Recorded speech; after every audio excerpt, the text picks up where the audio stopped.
2018's Holmes and Watson, starring Will Ferrell and John C. Reilly, was an attempt by Columbia Pictures to cash in on the legacy of the iconic Step Brothers duo by throwing them in another comedy movie together based on the Sherlock Holmes mythos. However, the studio were so preoccupied with whether they could make a comedic hit that they didn't stop to think if they should. This film turned out to be absolutely horrible, and it crashed and burned both critically and commercially.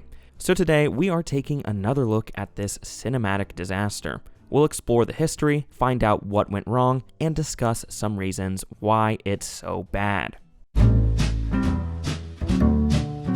2018's Holmes and Watson first arose 10 years prior in 2008, as it was reported that Sacha Baron Cohen would star in the comedic rendition of the classic tale by Sir Arthur Conan Doyle. This script was written by Etan Cohen, and would have seen Sacha Baron Cohen in the lead role of Sherlock, and Will Ferrell set to play Dr. Watson. Although a director was not attached, it was set to be produced by Judd Apatow for Columbia Pictures. However, this version of the film was halted before any more work was done, possibly due to Guy Ritchie's Sherlock Holmes film going into production at the same time. So the script sat on a shelf for several years until it was revisited in August of 2016. But by then, Sacha Baron Cohen was out as Sherlock, and Will Ferrell stepped into the role instead. As for Dr. Watson, Ferrell would be reunited with his Step Brothers co-star John C. Reilly. Etan Cohen was also announced as the director during this time, and the film was quickly pushed into production. Filming kicked off in December of the same year, shooting at Shepperton Studios in England. By the time the film wrapped production in early 2017, the budget was estimated to be $40 million,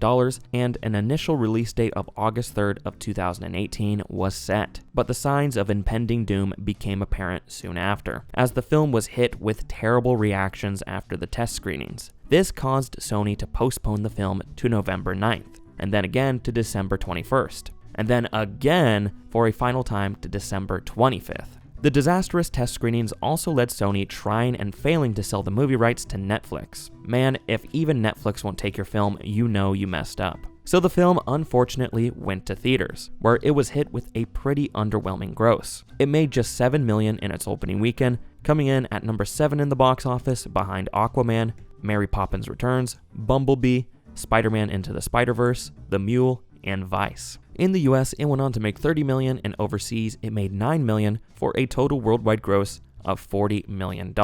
So Holmes and Watson made $40 million on a $40 million budget. However, a common rule of thumb in the industry is that movies need to make 2.5 times their budget in order to break even, since that original figure doesn't account for marketing, distribution, or the theater's cuts. So it's likely this film lost upwards of $40 million. As you can imagine, the reviews for the film were just as terrible. The film debuted with a rare 0% on Rotten Tomatoes, but that eventually crawled up to 10% as more reviews came in. Additionally, it also got a rotten 26% audience score, a 3.9 out of 10 on IMDb, and a 1.6 out of 5 on Letterboxd. There were also numerous reports of audiences walking out of screenings early, and the film appeared on many lists for the worst film of 2018. Although the movie didn't score any Oscars, it was honored with several Golden Raspberry Awards, which included Worst Picture, Worst Director, Worst Supporting Actor, and Worst Prequel, Remake, Spinoff, or Sequel. Now, usually in these videos, I like to analyze why movies failed through two different lenses, both from a commercial standpoint, but also from a critical standpoint. I'm of the belief that there's usually more factors that go into a box office bomb, aside from a movie just being bad. But occasionally, you do have a movie that is so bad that you can blame its quality as the sole reason for its failure. And Holmes and Watson is one of those movies. But what makes this movie so bad? And could there have been some decisions made during the making of it that could have resulted in a good film?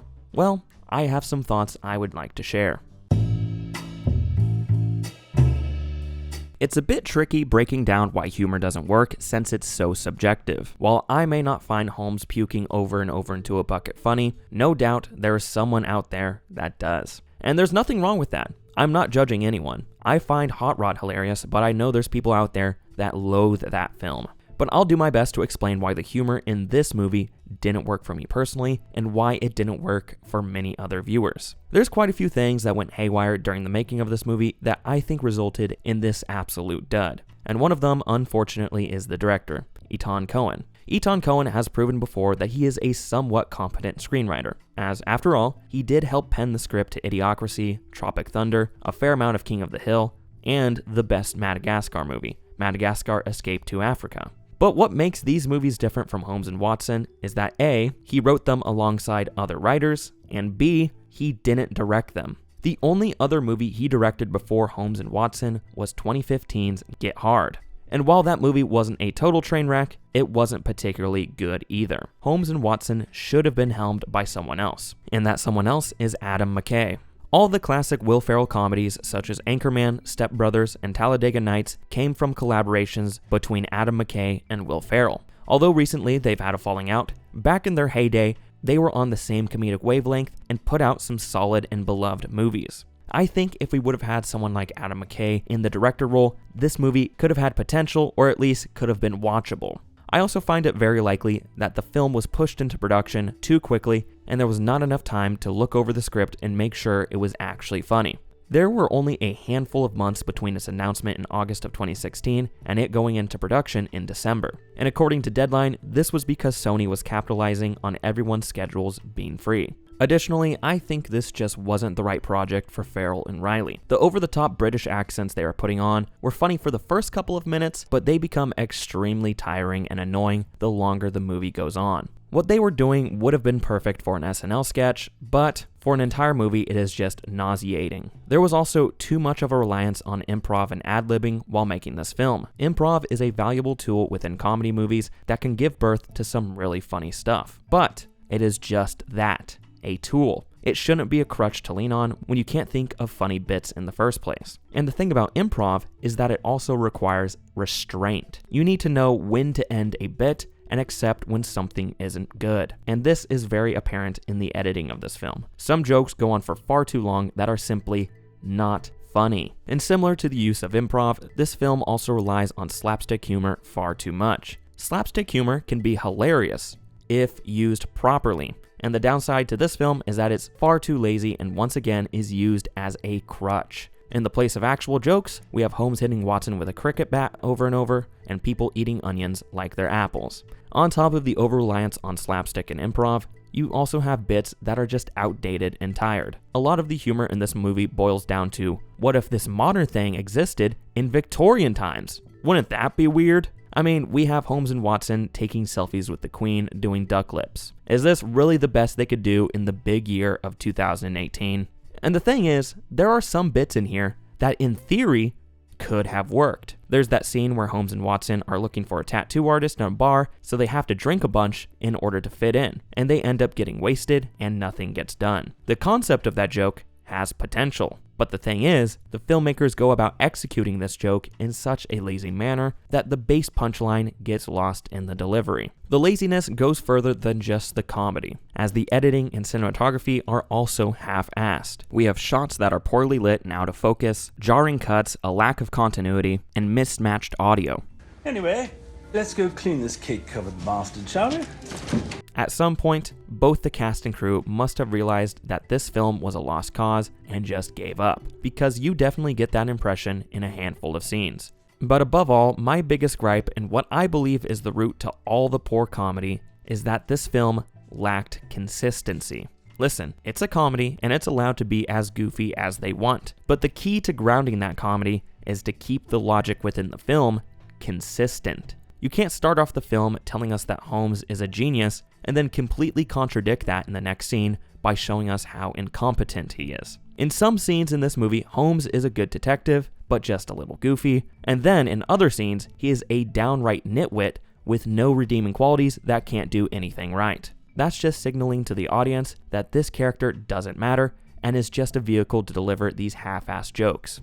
Just as Johnny Carson used to say about comedy, if you buy the premise, you buy the bit. The comedy needs to be rooted in something believable, or at least believable within the world you are portraying. Compare Holmes in this movie to Ron Burgundy or Ricky Bobby. These two characters are complete morons, but they are skilled at what they do and it makes sense within the world. Ron Burgundy is great at delivering the news, and Ricky Bobby knows how to drive a race car. Holmes is so insanely boring in this film, and there's nothing interesting about him to make us care in the first place. However, possibly the most insulting part about this film is how it wastes a talented cast. You have people who have done both solid comedic and serious acting. Will Ferrell, John C. Reilly, Ray Fiennes, Rebecca Hall, Hugh Laurie, and Steve Coogan all know what they are doing. In fact, Steve Coogan was so disappointed with the film that he had his name removed from the credits. And honestly, I don't blame him. I mean, this isn't one of the worst films I've ever watched, but it does come pretty close. And I have talked about it more than it deserves, so I think it's about time we wrap this up.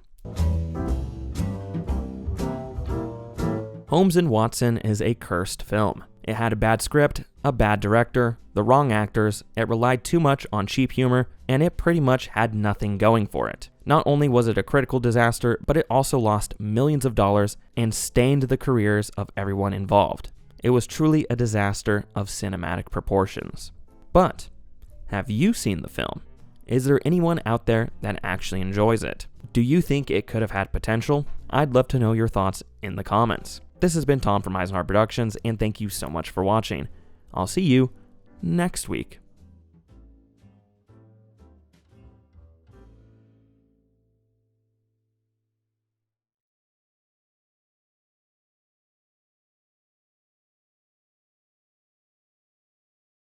And here's a clue for next week's video. It was great, bro. Who's the man?